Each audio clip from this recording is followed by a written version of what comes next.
의 마지막은 족보로 끝나죠. 근데 이 족보가 보통 족보가 아닙니다. 룻기는 이 족보 때문에 기록됐다고도 말할 수 있습니다. 그만큼 이 족보가 중요한데, 족보가 마지막에 다윗으로 끝나잖아요. 볼륨을 조금만 올려주세요. 다윗의 족보를 우리에게 가르쳐 주기 위해서 이 룻기가 기록됐다라고 볼 수 있습니다.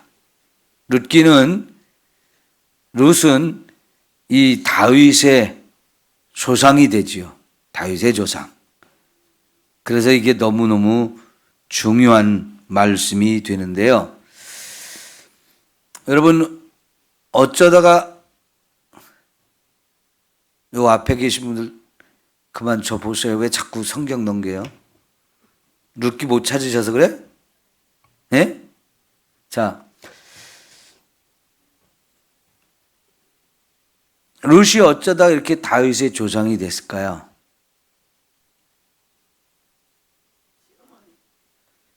두 가지가 있어요. 하나는 하나님을 경외하는 믿음이 있었고요. 또 하나는 부모님을 공경하는 이 효도가 있었습니다. 그래서 이처럼 큰 축복을 하나님이 주신 겁니다. 여러분, 구약 성경의 모든 율법을 딱 요약하면 하나님 사랑하라 그런 얘기라고 하죠. 그걸 약간 다르게 표현하면 하나님을 사랑하는 것은 하나님을 경외하는 거예요. 하나님을 경외하는 것. 그 하나님을 경외하는 우리가 이 땅에서 사람과 사람 사이에 또 마땅한 법을 주셔서 그걸 따라 살아야 되잖아요. 십계명이 앞부분은 하나님을 경외하라는 것이고 뒷부분은 이웃을 내 몸같이 사랑하라 하는 것인데, 그 이웃을 내 몸같이 사랑하라는 것의 시작은 부모를 공경하라는 거예요. 부모를 공경하지 않으면 내 이웃을 사랑하는 것이 불가능하고요.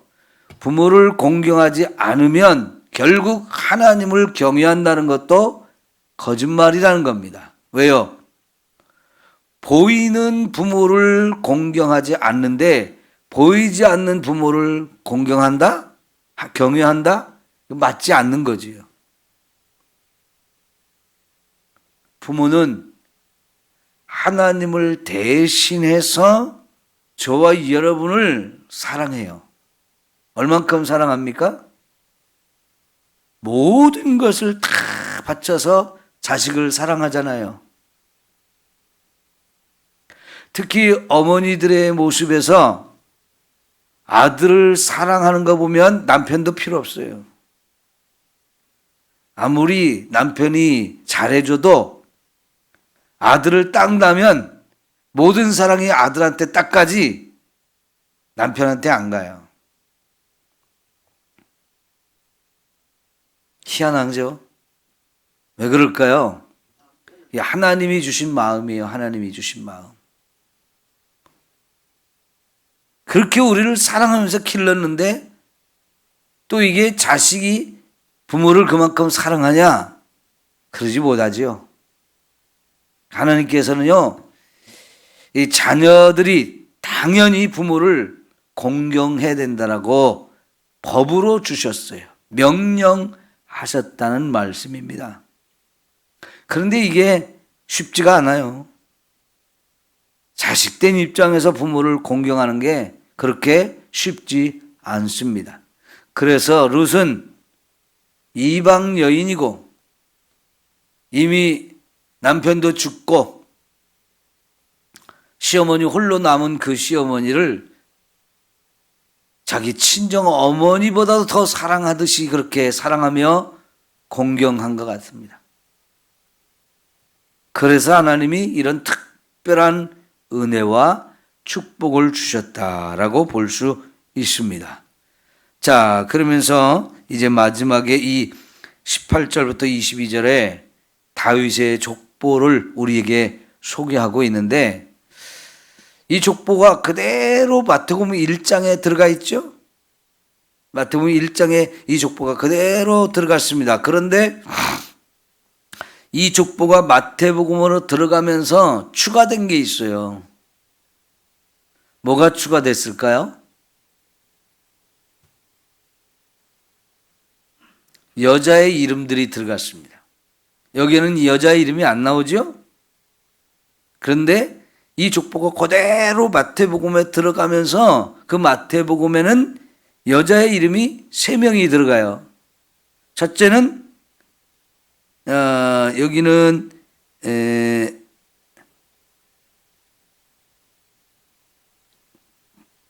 첫 번째 나오는 이름이 누구죠? 다말, 맞아요. 유다의 며느리인데, 며느리가 시아버지와 관계를 해서 베레스를 낳죠. 이건 인륜적으로 봐도 진짜 큰 죄예요. 큰 죄인데 이 다말이 성경 속에, 그것도 다윗의 이 예수님의 족보에 들어가게 되는 이유가 뭐냐면, 가문이 끊길 건데 그 가문의 대를 이은 여인이기 때문에 다말의 이름이 들어갑니다. 들어갈 수 없는 이름이죠. 들어갈 수 없는 이름인데 이 속에 들어가게 됩니다. 이 여인이 이방 여인이에요. 가나안족 속의 여인입니다. 더더욱 들어가기가 어려운 사람입니다. 그런데 그 이름이 이 족보 속에 들어가게 됩니다. 두 번째 또 들어가는 여인이 누구냐면 라합이에요. 라합은 여리고성의 기생이었죠. 그 기생이었던 사람이 그 성에 정탐꾼으로 갔던 2사람이 있었는데, 그 중에 한 사람이 여기 나오는 살몬이에요. 보아스의 아버지 살몬이 가나안 땅에 정탐꾼으로 들어갔다가 처음 만난 그 여인이 라합인데요. 라합은 그 성에 살고 있었던 기생이죠. 그런데 어떻게 이 살몬이 그 여자와 결혼을 하게 됩니까? 비록 기생으로 살았지만 이 여인은 많은 소문을 들으면서 유대인들이 믿는 하나님을 나도 믿고 싶다, 그 하나님이 참 하나님이다 라는 생각을 갖게 되면서 자기 민족, 자기 사람들, 자기 지역 사람들이 다 망할지라도 나는 하나님을 믿겠다, 이런 믿음을 가졌어요. 그래서 정탐꾼을 살려줬고, 그래서 그 정탐꾼들의 보고에 의해서 이제 유대인들이 여리고성 점령할 때 라합을 살려주게 되잖아요. 그렇게 살려준 여인을 살몬이 자기 부인으로 맞아서 결혼을 했단 말이죠. 그러니까 이 라합이라는 여인은, 이 여인도 진짜 별 볼 일 없는 죄인이죠. 기생이었죠. 그 여리고성의 여인이니까 유대인이 아니에요. 이방인이에요. 그렇지만 그의 믿음을 통해서 그는 유대인 사후로 들어와서 하나님을 믿는 사람이 됐단 말이죠. 그래서 그런지 남들보다 더 하나님에 대해서 알고 싶고, 그래서 하나님을 열심히 알아가면서 하나님을 더더욱 사랑했던 것 같아요. 그래서 보아스 같은 인물을 키워낸 거죠. 여러분, 우리가 룻기를 보면서 보아스가 얼마나 대단한 믿음의 사람인지를 우리가 보았잖아요. 그 사람이 정말 믿음의 사람이냐 아니냐 뭘로 보면 알아요? 열매를 보면 알 수 있다고 그랬잖아요. 열매. 사람은 열매를 보면 알 수 있다고 그랬어요. 그 열매가 말씀에 순종하는 삶이란 말이죠. 삶을 보면 그 사람이 말씀에 순종하는 사람인지 아닌지를 우리가 알 수 있는데, 이 보아스의 삶은 그가 정말 하나님을 잘 믿는 사람이라는 것을 삶을 통해서 보여주잖아요. 말씀대로 사는 걸 우리가 확인하는데, 이런 사람을 누가 길렀느냐? 살몬과 라합이 길러냈단 말이죠. 만일 라합이 하나님을 믿는 사람이 아니었으면 그렇게 아들을 하나님을 잘 믿는 사람으로 길러내기가 쉬운 게 아니죠. 그 시대가 어떤 시대입니까? 사사시대란 말이죠. 이 사사시대 사람들이 하나님을 다 잃어버리고 그리고는 다 그냥 자기 소견에 옳은 대로 살아가면서 말씀과 상관없이 깊은 죄악으로 빠졌던 시대인데, 그 시대에 이렇게 믿음을 따라 말씀에 순종하는 이런 보석 같은 사람이 있었던 거지요. 그런 이런 사람을 하나님이 룻과 만나게 하셔서 가정을 이루게 하셨는데, 룻도 아름다운 믿음의 사람이었기 때문에 하나님이 룻과 보아스를 만나고 가정을 이루어서 거기서 오벳이라고 하는 아들을 또 낳게 하셔요. 근데 이 오벳이라는 아들의 이름이 뭐냐면 원래는 종이라는 뜻입니다. 종. 동네 사람들이 와가지고 나오미가 그 아이를 안고 있을 때 이름을 지어줬어요. 동네 사람들이 지어준 이름이에요. 근데 이름이 종이란 의미를 가진 이 이름을 지어줬는데, 종이라고 하면 조금 무시하고 그런 의미가 있잖아요. 그런데 이게 더 큰 의미가 있는데요. 섬김이라는 의미가 있어요. 섬김. 효도한다는 의미가 있는 거예요. 그러니까 비록 손자지만요, 며느리가 보아스와 결혼해서 이 끊긴 가문의 대를 잇는 아들, 손자로 이 나오미에게 이 아들이 안겼는데요, 그 아들이 너를 잘 섬기는 사람이 되고 너에게 효도하는 그런 아이가 될 거다, 그런 의미로 이런 이름을 지어줬어요. 그러니까 나오미의 입장에서 보면 얼마나 귀해요. 동네 사람들이 너무나 귀한 이름을 지어준 거지요. 네? 사랑받고 정말 섬길 줄 아는 이런 사람으로, 할머니를 잘 효도하는 이런 사람이 되라고 이름을 딱 지어줬으니까 얼마나 감사해요.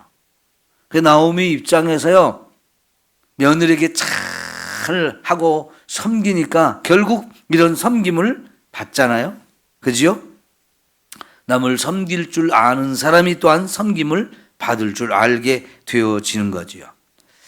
자, 그런데 놀랍게 그 오벳의 손자가 다윗이란 말이죠. 오벳의 손자가 다윗이에요. 그래서 여기 이 족보를 여러분 하나 좀 따라 합시다.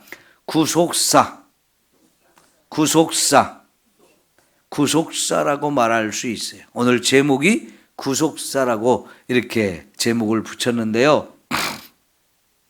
여러분 성경을 읽으면서 이 구속사라는 걸 항상 생각하시면 좋겠습니다. 성경은 결국 구속사다 이렇게 말할 수 있어요. 구속사가 뭐냐? 죄에 빠진 인간, 그래서 죽을 수밖에 없는 인간을 하나님이 어떻게 구원하는지를 보여주는 역사라는 얘기예요. 이 역사, 전 세계 수많은 인류가 살아가고 있는 이 역사, 그리고 수천 년의 이 역사가 이어져 오고 있는데, 이 역사의 가장 중요한 핵심, 그것은 인류를 죄 가운데서, 죽음 가운데서 하나님이 구원하는 역사라고 말할 수 있습니다. 그러니까 여기 보는 이 간단한 족보가 그 구속사의 가장 중요한 한 부분을 차지하고 있는 거예요. 이 족보가 그냥 아무렇게나 있는 족보가 아니에요. 너무너무 중요한 구속의 역사인 거예요. 아까 제가 이 족보가 마태복음 1장에 예수님의 족보 속으로 그대로 들어갔다고 그랬죠. 굉장히 중요한 의미가 있는 거예요. 여러분, 하나님이 인간을 왜 구원해 주려고 했을까요? 저와 여러분을 사랑하기 때문에 그렇습니다. 사실 이런 사랑을 언제부터 시작하셨느냐?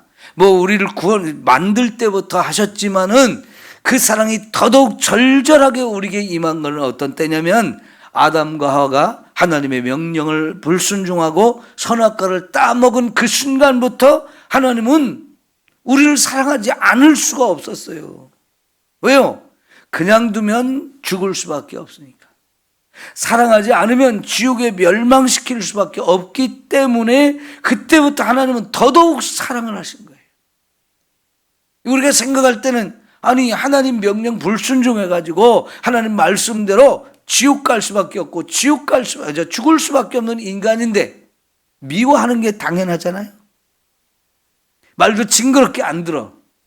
왜 말을 안 들어갖고 내가 정한 법대로 널 죽게 만들고 지옥에 멸망당하게 되는 거야? 더 화가 나고 더 속상해서 그냥 막 미워할 것 같은데, 야, 여러분, 하나님은 그 전에도 우리를 사랑하셨지만 그렇게 죄 짓고 말 안 듣고 그래서 죽게 되고 지옥에 멸망당할 수밖에 없는 인간을 더더욱 사랑할 수밖에 없는 거예요. 그러잖아요? 여러분, 자식을 키우면서 자식이 정말 말 안 들을 때 많잖아요. 근데 그런다고 그래서 너 내 새끼 아니야, 내 자식 아니야 그러고 싶지만 그렇게 말 안 듣고 엉뚱한 짓 하고 그래서 고통당하고 이렇게 아픔을 당하고 있는 모습을 보면 더더욱 이 절절하게 이 자식들을 사랑하고 끌어안잖아요. 하나님의 사랑이 그래요. 그러니까 하나님은요, 우리를 사랑하시기 때문에 구원할 수밖에 없어요. 그래서 이 구속사의 시작은 아담과 하와가 죄를 지은 그 순간부터 시작이 됩니다. 창세기 3장 15절에 그런 하나님의 사랑이 처음으로 우리에게 보여졌는데 내가 너희들에게 여자의 후손을 보내줄 거다. 이 여자의 후손이 우리를 죄에서 그리고 죽음에서 구원해 줄 것을 약속하셨는데 그게 구속사의 시작이거든요. 그런데 여러분, 이 구속사를 그렇게 시작하시면서 하나님이 약속을 해주셨는데 그 약속한 것을 진짜로 이제 이루어가는 시작이 뭐냐? 아브라함을 불러낸 거예요. 아브라함을 저 갈대아 우르에서 불러내서 이 가나안 땅으로 오게 한 사건, 그게 그냥 아브라함을 축복하려고 이렇게 불러낸 것만이 아니고요. 아브라함을 통해서 우리 모든 인류를 구원하기를 원해서 구원의 역사를 구체적으로 역사 가운데 시작한 사건, 그게 바로 아브라함을 불러내는 거였어요. 보세요, 여러분. 아브라함을 축복하면서 뭔 내용을 주시냐면 이 땅을 너와 내 후손에게 준다. 그리고 너의 후손은 하늘의 별과 같이 저 바닷가의 모래알같이 많게 하실 것이다. 이게 축복의 내용이잖아요.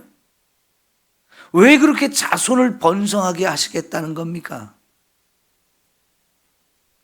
사실은 이 자손이 육신의 혈통인 아브라함의 육신의 혈통인 유대인만을 의미하는 게 아니고 예수 그리스도를 믿는 모든 사람을 다 의미하는 거거든요. 그러니까 내 자손을 이렇게 많게 번성하게 해주겠다는 얘기는 아브라함의 후손으로 오는 예수님을 통해서 온 인류를 구원하기를 원하시는 거예요. 그게 하나님의 뜻이고 하나님의 계획인 거지요. 그래서 하나님이 그런 인류를 구원하는 일을 시작하는데 그 구원하는 일이 이 역사가 수천 년 흘러오는 동안에 한순간도 멈추지 않고 계속됐어요. 그래서 예수 그리스도를 통해서 완성하셨고 그 예수님을 통해서 지금도 구원의 역사를 이루어 가면서 나까지도 구원받게 하신 거지요. 그러니까 여러분, 이 족보의 마지막에는 저와 여러분의 이름도 기록되는 거예요. 다윗에서 끝났지만 이 다윗에서 끝나지 아니하고 예수님까지 연결되어지는 것이 마태복음 1장의 족보라면 그 예수님의 족보가 마태복음 1장에서 끝나지 아니하고 예수님이 끝나지 않고 거기서부터 진짜 어마어마한 사람들이 그 예수님의 족보 속으로 들어오게 되는데 내 이름도 거기에 있는 거예요. 네? 여러분 얼마나 감사한 일이에요. 오늘 이 족보를 읽으면서 여러분이 다윗에서 끝났네? 이렇게 하면 안 되는 거죠.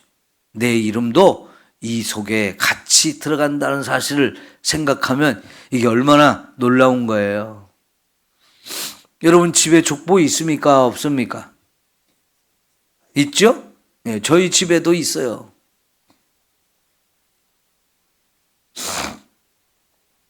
그 족보를 펼치면 내 이름도 있어요. 그래서 내가 기계 유씨의 몇 대 후손이다 뭐 이렇게 말할 수가 있는데요. 사실은 더 중요한 것은 이 예수님의 족보예요. 성경 속에 나오는 예수님의 족보예요. 이 예수님의 족보에 내 이름이 들어가는 것이 바로 하나님의 생명책에 내 이름이 기록되는 거지요. 이 하나님의 생명책에 우리 이름이 기록되지 않으면 우리는 천국 가는 백성이 되지 못하고 지옥의 영원히 멸망받을 사람이 되는 건데, 감사하게도 예수님을 믿는 모든 사람들을 하나님의 생명책에 기록해 주잖아요. 그 이름이 거기에 있는 것, 그게 구원이고, 그래서 천국 갈 수 있는 놀라운 은혜를 주시는 거지요. 그런데 여러분, 베레스에서부터 오벳까지 다윗까지 이 족보가 기록되어지는데, 여기 족보가 10대만 기록됐어요. 10대. 창세기에서도 족보가 많이 나오거든요.